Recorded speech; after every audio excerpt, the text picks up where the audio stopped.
तो गाइस कैसे हैं आप सब लोग। Rise of the Himalaya Lord के एपिसोड 142 के साथ हाजिर हो। तो लास्ट एपिसोड के एंड पे हमने देखा था कि वहां पर तीरों के साथ अटैक होता है। जब बोट अंदर आती है तो वो लोग जब अटैक करने के बाद देखते हैं कि वो तो सिर्फ और सिर्फ डमीज हैं, यानी कि वहां पर रियल इंसान तो है ही नहीं है। तो इस बात से वो लोग काफ़ी हैरान हो जाते हैं और कहते हैं कि यहाँ पर तो किसी बैटल टैक्टिक को यूज़ किया जा रहा है। उन लोगों ने यहाँ पर हमें बेवकूफ़ बनाया, वो लोग हमारे स्ट्रॉन्ग होल्ड के अंदर आए ही नहीं, तो फिर वो कहाँ पर चले गए। सभी लोग एक दूसरे से कह रहे होते हैं कि आसपास देखो, ढूंढो वो कहाँ पर हैं। हो सकता है कि वो दूसरी साइड से एंटर हुए हूं, लेकिन स्ट्रॉन्ग होल्ड के अंदर एंटर होने का सिर्फ एक ही रास्ता है, सामने से। तो वो सभी लोग यहाँ पर जाकर अपनी मैडम महवा को भी बताते हैं कि वो लोग गायब हो गए हैं। जबकि एक हफ्ता पहले का सीन दिखाया जाता है कि एक हफ्ते पहले जो लोग इस जंगल में पहुंचने के बाद आपस में बैठे डील कर रहे होते हैं, यानी डिस्कस कर रहे होते हैं कि कैसे यहाँ पर आगे बढ़ना है। तो सीनियर ब्रदर कहता है कि जोखा बताओ कि हम लोग यहाँ पर क्या करेंगे। एक हफ्ते पहले तुम्हें पता है ना हमारे साथ क्या हुआ था। वहाँ पर डिमोनिक सोल्जर्स जो थे वो एक साथ दो डीमंस बन गए थे। दो डीमंस बनने के बाद हम लोग उन्हें बड़ी मुश्किल से संभाल पाए थे, लेकिन अगर हम लोग स्ट्रॉन्ग होल्ड के ऊपर डायरेक्टली अटैक करेंगे तो हमें नहीं पता कि वहां पर कितने डिमोनिक सोल्जर्स हो सकते हैं, और अगर एक साथ उनमें से काफ़ी सारे मर गए तो फिर हमारे जीतने के चांसेस जीरो हो जाएंगे, हम लोग जीत नहीं पाएंगे, तुम्हारे पास और कोई रास्ता नहीं है। जबकि कैप्टन उन लोगों से कहता है कि मुझे लगता है कि हमें यहाँ पर कुछ ना कुछ तो करना ही पड़ेगा, हम लोग यहाँ पर डायरेक्टली जाकर स्ट्रॉन्ग होल्ड के अंदर नहीं घुस सकते। मास्टर शिम उन लोगों से कहते हैं तो फिर हम लोग यहाँ पर क्या करें। जैसा कि सीनियर ब्रदर ने कहा कि हमें यहाँ पर कुछ ऐसा करना होगा जिसकी वजह से हम लोग इस रिस्क को कम कर सकें कि डिमोनिक सोल्जर्स अगर मॉन्स्टर्स में बदलते भी हैं तब भी यहाँ पर हमें एक एक का ही सामना करना पड़े। इस तरह से हमें पता है कि इससे आगे जो हाइड आउट है जैंगसी रिवर वाली, उस जैंगसी रिवर वाली हाइड आउट के ऊपर एक डिमोनिक जनरल भी है, ली महवा, और वहां पर उसके साथ बहुत सारे डिमोनिक सोल्जर्स भी हो सकते हैं। यानी कि उस जगह के ऊपर जाकर उस जगह के अंदर घुसकर उन लोगों को हराना तो बहुत ज़्यादा मुश्किल है, ये पॉसिबल नहीं है। तो फिर हम लोग यहाँ पर क्या करें। हम लोग अकेले यहाँ पर ये नहीं कर सकते, हम लोग इतने कम लोग हैं कि हम लोग डिमोनिक सोल्जर्स का मुकाबला नहीं कर पाएंगे, क्योंकि वहां पर काफ़ी सारे डिमोनिक सोल्जर्स के साथ साथ जनरल भी है, और एक जनरल की पावर लेवल के बारे में हमें बिल्कुल भी आइडिया नहीं है कि वो क्या कर सकता है, और अगर जनरल मर गया तो मरने के बाद वो कितना पावरफुल डीमन बन सकता है, हमें इसका भी आइडिया नहीं है।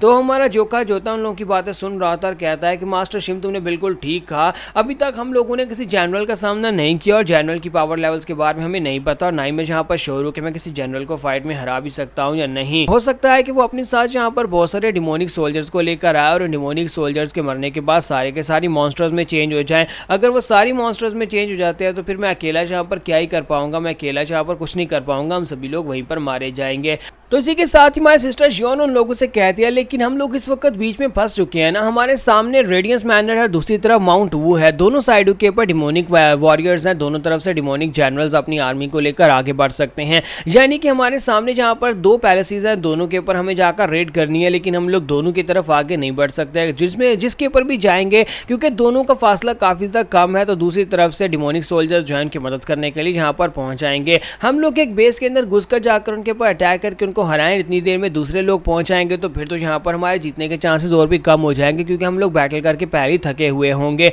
तो इससे अच्छा ये नहीं है कि हम लोग यहाँ पर इन लोगों को चकमा दें, क्यों ना हम लोग यहाँ पर आगे बढ़े लेकिन हम लोग आगे जाए नहीं, ऐसे दिखाएं कि हम लोग आगे बढ़ रहे हैं, और आगे बढ़ने के बाद हम लोग पहले माउंट वू या फिर रेडियंस मैनर की तरफ आगे जाएंगे। इतनी देर में दूसरी तरफ से अपनी बेस को छोड़कर दूसरे डिमोनिक सोल्जर्स जो है वो इनकी मदद करने के लिए निकलेंगे, लेकिन हम लोग रास्ते से पहले ही गायब हो जाएंगे, और हम लोग यहाँ पर अलायंस को यूज करेंगे, क्योंकि जस्टिस अलायंस के लोग भी आज फाइट के लिए तैयार हो रहे हैं। तो जैसे ही हम लोग यहाँ पर देखेंगे कि एक बेस को छोड़कर वो लोग निकल गए, जैसी बेस कमजोर हो जाएगा तो जस्टिस अलायंस के लोग पीछे से उस बेस के ऊपर अटैक कर देंगे। दोनों तरफ से यहाँ पर जस्टिस अलायंस के लोग उनके ऊपर अटैक करेंगे और हम लोग यहाँ पर चारे का काम करेंगे, हम लोग उन्हें उनके बेस के अंदर से बाहर निकाल कर लाएंगे। तो सीनियर ब्रदर कहता है कि मुझे ये आइडिया काफी ज्यादा अच्छा लगा, जबकि इसी के साथ ही जस्टिस अलायंस का कैप्टन उनसे कहता है तो फिर मैं यहाँ पर तुम्हारे लिए एक लेटर लिख देता हूँ। मैं भी यहाँ पर एक लेटर लिखकर जस्टिस अलायंस को भेज देता हूँ ताकि वक्त रहते हमें उनका रिप्लाई मिल सके कि क्या वो लोग यहाँ पर इस मिशन में हमारा साथ देंगे या नहीं, क्योंकि इस वक्त हमें यहाँ पर एक बहुत ही बड़ी बैटल करनी है जिसके लिए हमें यहाँ पर म्यूरियम की जरूरत है।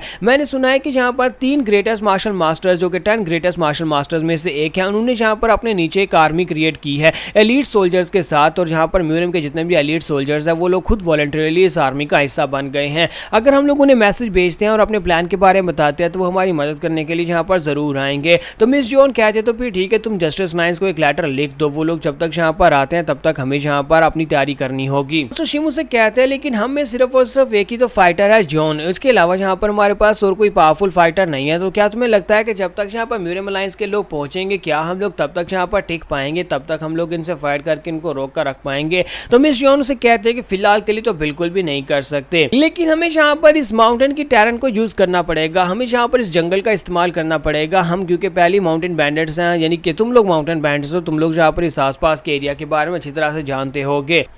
खास तौर पर ये वाला हाइड आउट जिसे यांगजी रिवर हाइड आउट कहा जाता है, जहाँ पर क्योंकि पानी होता है और पानी की वजह से बहुत सारी धुंध होती है, इसी वजह से हम लोग कोहरे के अंदर छुप सकते हैं। उन्हें ऐसा लगेगा कि हम लोग यहाँ पर उनके बेस के अंदर घुसकर उनके ऊपर अटैक करने वाले हैं और वो लोग भी बेस के अंदर बड़े बैठे रहेंगे, ताकि जैसे हम लोग बेस के अंदर आए वो दरवाजे बंद करके हमें ट्रैप कर ले और उसके बाद हमारे पर अटैक करें। लेकिन हम लोग यहाँ पर उनकी चाल को उल्टा करने वाले हैं, हम लोग यहाँ पर उनके ऊपर दाव खेलेंगे, हम लोग वहाँ पर डमीज को भेजेंगे और उसके बाद हम लोग आसपास के जंगल में दो ग्रुपों में बढ़ जाएंगे। सेंटर में ये बड़ी सी नदी बहती है और नदी के दोनों तरफ यहाँ पर जंगल है, हम लोग जंगल में चले जाएंगे और जाकर छुप जाएंगे तब तक जब तक जस्टिस लाइंस के लोग आ नहीं जाते, और हम लोग यहाँ पर उनकी फोर्सेस को स्प्लिट करेंगे, क्योंकि जैसे हम लोग वहाँ पर अपने अलग अलग होंगे, इसी के साथ ली महवा अपने लोगों को हमारे पीछे लगाएगी। आधे लोग एक टीम के पीछे जाएंगे, आधे लोग दूसरी टीम के पीछे जाएंगे, जिसकी वजह से उनकी फोर्सेस कम हो जाएंगे और हम लोग बड़ी आसानी के साथ उनकी फोर्सेस को वाइप आउट कर पाएंगे। और इतनी देर में यहाँ पर जस्टिस लाइंस के लोग आकर डायरेक्टली यांगजी रिवर बेस के ऊपर अटैक कर देंगे। तो सीनियर ब्रदर उसे कहता है कि मुझे यहाँ पर तुम्हारा प्लान तो काफ़ी ज़्यादा अच्छा लगा, लेकिन तुम्हें नहीं लगता कि अगर हम लोग अपनी फोर्सेस को स्प्लिट करेंगे तो फिर हमारे लिए यहाँ पर फाइट करना काफ़ी मुश्किल हो जाएगा। जस्टिस अलायंस के यहाँ तक पहुँचने से पहले ही हम लोग अगर किसी डिमोनिक सोल्जर को मार दिया और वो मॉन्स्टर बन गया तो फिर दिक्कत हो जाएगी। तुम्हारा जोखा उनसे कहता है कि मुझे ये आइडिया काफ़ी ज़्यादा अच्छा लगा, लेकिन हमारे पास रीइंफोर्समेंट्स कम है, इसका मतलब यह है कि हम लोग यहाँ पर ग्रीन फॉरेस्ट बैंडेड से रीइंफोर्समेंट्स मंगवा सकते हैं। तो हमारा जोखा जो होता है वो उनसे कहता है कि हम लोग यहाँ पर बैंडेड से कहेंगे, हम लोग ग्रीन फॉरेस्ट किंग से कहेंगे कि वो अपने लोगों को लेकर यहाँ पर आए। तो मास्टर शिमू से कहता है कि ये आइडिया काफ़ी ज़्यादा अच्छा है, वैसे भी तो हम लोग यहाँ पर इन हाइड आउट्स जो कि ग्रीन फॉरेस्ट की हैं उन्हीं को क्लियर कर रहे हैं, और तुम क्योंकि मेन पेट्रोल ऑफिसर हो, अगर तुम यहाँ पर कहोगे तो ग्रीन फॉरेस्ट किंग जो अपने साथ अपनी फोर्सेज को लेकर यहाँ पर ज़रूर आएंगे, और ग्रीन फॉरेस्ट किंग यहाँ से ज़्यादा दूर भी नहीं है, और मैं यहाँ पर अभी उनके लिए एक मैसेज लिख देता हूँ। तुम्हारा जोका उसे कहता है हाँ ठीक है, आप जल्दी से एक मैसेज लिख दो ताकि यहाँ पर ग्रीन फॉरेस्ट किंग को इस बारे में पता चल सके। हम लोग यहाँ पर एक हफ्ते में उस जगह के पर पहुँच जाएंगे और एक हफ्ते में यहाँ पर उन सभी लोगों को भी पहुँच जाना चाहिए। जिस दिन हम लोग उनके पर अटैक करेंगे उसी दिन यहाँ पर ग्रीन फॉरेस्ट की फोर्सेस और साथ में यहाँ पर जस्टिस लाइंस की फोर्सेस को पहुंचना चाहिए, ताकि वो लोग आकर इस फाइट का हिस्सा बन सके और हमें यहाँ पर रिलीफ मिल सके। तो पूरी रात वहाँ पर बैठकर प्लानिंग करने के बाद अगले ही सुबह के वक्त यहाँ पर म्यूरियम अलायंस को एक मैसेज भेज दिया जाता है, ग्रीन फॉरेस्ट किंग को भी मैसेज मिल जाता है। तो ग्रीन फॉरेस्ट किंग जो होते हैं वहाँ पर उस मैसेज को ओपन करते हैं और उसको पढ़ते हैं और कहते हैं कि मुझे जोखा ने काफी दिनों के बाद यहाँ पर मैसेज भेजा है। पिछले 3 महीने से उसने यहाँ पर ग्रीन फॉरेस्ट के अंदर जितने भी डिमोनिक सोल्जर्स थे उन सभी को वाइप आउट किया, और अब यहाँ पर मुझे लगता है कि बहुत ही कम बेसिस बचे हैं। तो इसी के साथ ही ग्रीन फॉरेस्ट किंग उस लेटर को पढ़ते हैं और उस लेटर को पढ़ने के बाद कहता है कि फाइनली जब वक्त आ चुका है। दूसरी तरफ अलायंस जस्टिस का सीन दिखाया जाता है, जहां पर मास्टर के पास भी एक लेटर पहुंचता है। वो उस लेटर को देखते हैं और उसी के साथ ही वो लोग जो होते हैं वहां पर कहते हैं कि हमें भी यहाँ पर तैयारी करनी होगी। लगता है कि अब जबकि यहाँ पर ये सब कुछ हो चुका है तो फिर हम लोग पीछे कैसे हट सकते हैं, हमें जल्दी से जल्दी यांगजी रिवर के तरफ आके बढ़ना होगा। और वो अपने लोगों से कहता है कि सभी लोग रेडी हो जाओ। तो यहाँ पर हमारी एपिसोड 142 का एंड होगा।